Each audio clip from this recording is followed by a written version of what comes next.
اسی طرح سے بہت زیادہ ضرورت ہے اس امر کی کہ بچے کی کنڈیشننگ کی جائے، اور میں سمجھتی ہوں کنڈیشننگ کا طریقہ کار جو ہے یہ سب لوگ زیادہ اچھے طریقے سے سمجھتے ہیں الحمدللہ.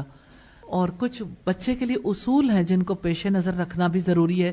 مربی کے بنیادی اوصاف، میں اس کی بہت زیادہ وضاحت تو نہیں کروں گی، لیکن چند بنیادی چیزیں آپ کو پتہ ہوں گی، اور اس بارے میں ہم بہت ساری چیزیں پہلے پڑھ چکے ہیں. جیسے اخلاص ہے، اخلاص کے بغیر یہ کام نہیں ہو سکتا. اور عمل کو خالص کیسے کیا جاتا ہے آپ اچھے طریقے سے جانتے ہیں. نیت سے عمل خالص ہوتے ہیں، لیکن جیسے رب العزت نے فرمایا جو کوئی اپنے رب کی ملاقات کی امید رکھتا ہے لازم ہے کہ وہ نیک عمل کرے. تو رب کی ملاقات کی امید کے ساتھ نیک عمل کرنے چاہیے، اور اللہ کے ساتھ کسی کو شریک نہیں کرنا چاہیے. اسی طرح سے جو دوسری خصوصیت ہے وہ تقوی ہے، اور تقوی کے بارے میں آپ بہت کچھ جانتے ہیں، لیکن اللہ کے احکامات کو بجا لانے کے لیے حرام سے گریز کرنا، فرائض کو ادا کرنا، یہ تقوی کی وجہ سے ہوتا ہے. اور تقوی کی جو خصوصیت ہے اس کے لیے خصوصی طور پر کوشش کرنی چاہیے، کیونکہ اللہ پاک نے فرمایا وَمَن يَتَّقِ اللَّهَ يَجْعَل لَّهُ مَخْرَجًا. بچہ بگڑا ہوا ہے، کسی طرح سے درست ہونے کے کوئی امکانات موجود نہیں ہے. اللہ کا وعدہ ہے جو اللہ کا تقوی اختیار کرتا ہے، اللہ سے ڈرتا ہے، اللہ اس کے لیے مشکلات سے نکلنے کا راستہ بنا دیتا ہے. وَيَرْزُقُهُ مِنْ حَيْثُ لَا يَحْتَسِبُ. اسے ایسی جگہ سے رزق دیتا ہے جہاں سے اس نے گمان بھی نہ کیا ہو.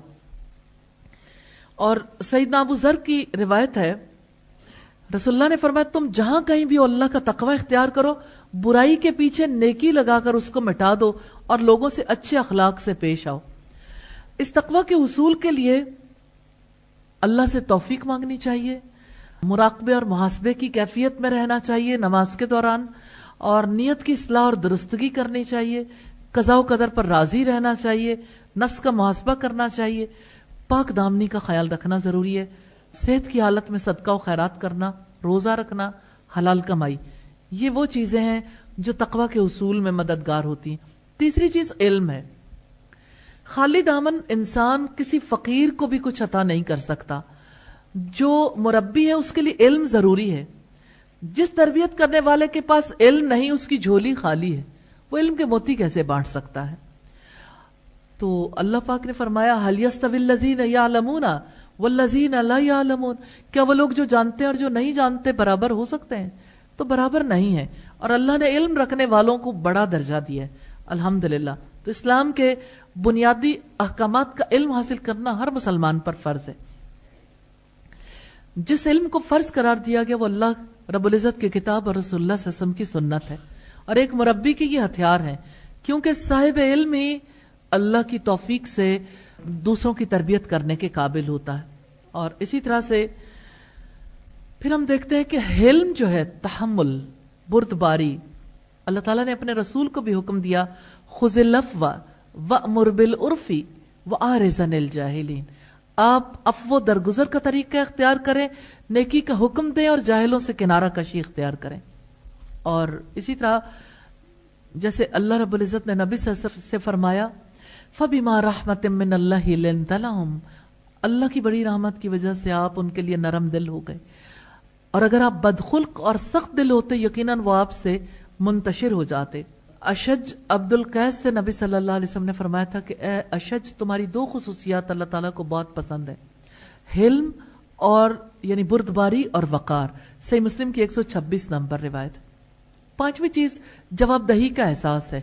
اچھی شخصیت کے نمایاں اوصاف ہیں، اور اللہ رب العزت نے جواب دہی کے لیے کس طرح اپنے رسول کی زبان سے کہلوایا کلکم رائن و کلکم مسئول عن رعیتہ، کہ تم سب نگران ہو، تم میں سے ہر ایک سے اس کی ذمہ داری کا سوال ہوگا.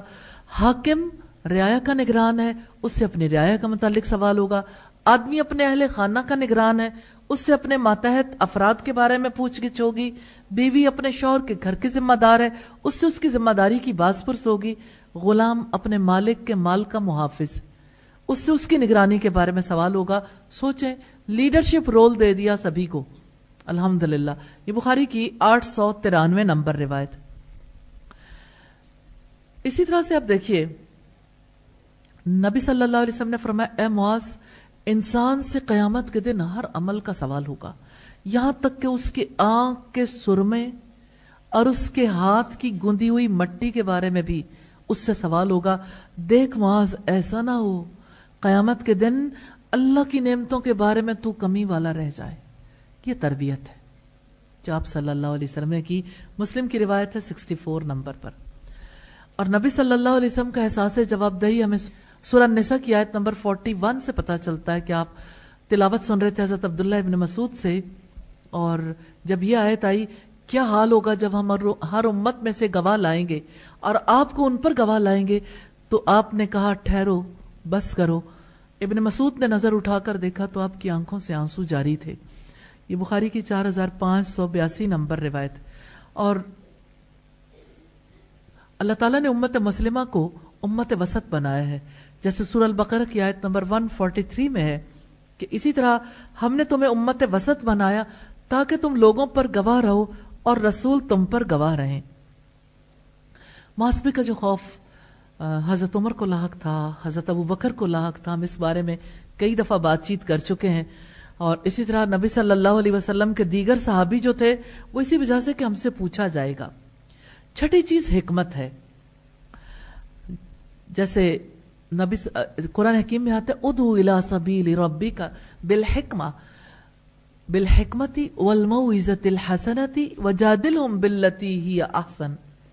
اپنے رب کے راستے کی طرف دعوت دو حکمت, عمدہ نصیحت کے ساتھ, اور ان لوگوں کے ساتھ اچھے طریقے سے بحث کرو.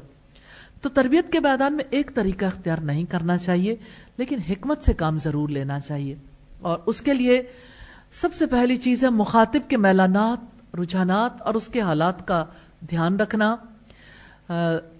جیسے امام بخاری نے ایک روایت نقل کی, آپ نے فرمایا لوگوں سے وہی حدیث بیان کرو جسے وہ سمجھ سکیں. کیا تم اس بات کو اچھا سمجھتے ہو کہ لوگ اللہ اور اس کے رسول کو جھٹلانا شروع کر دیں نہ سمجھنے کی وجہ سے؟ حکمت کے لیے دوسری چیز تدریج ہے. ایک ہی وقت میں سب کو ایک لاٹھی سے ہانکیں تو ظاہر عمر کے تفاوت کی وجہ سے بھی مشقت ہو جاتی. پھر یہ کہ بعض اوقات کوئی ایک چیز سیکھ نہیں پاتا, آپ اگلی چیز سکھا دیتے ہو. تدریج ضروری ہے.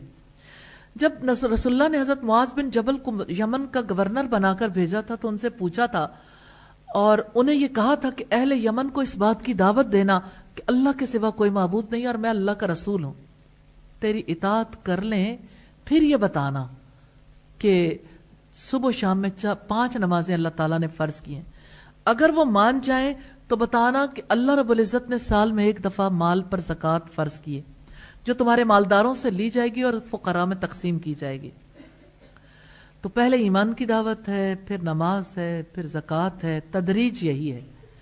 اسی طرح حکمت کا تقاضا ہے احکامات کو سیدھے سادے انداز میں بیان کیا جائے, کیونکہ اللہ تعالیٰ آسانی چاہتا ہے, تنگی نہیں چاہتا. اور چوتھا اصول موقع شناسی ہے. موقع کی مناسبت سے تربیت کی جائے, موقع سے فائدہ اٹھانا چاہیے, موقع کو ضائع نہیں کرنا چاہیے. جیسے حضرت یوسف علیہ السلام نے موقع سے فائدہ اٹھایا تھا جب یعنی ان کے پاس 2 ساتھی آئے تھے قید خانے کے, تو انہوں نے انہیں خوابوں کی تعبیر بتائی تھی اور انہیں کہا تھا کہ تمہارے کھانا آنے سے پہلے میں تمہیں اس کے بارے میں ضرور بتا دوں گا انشاءاللہ.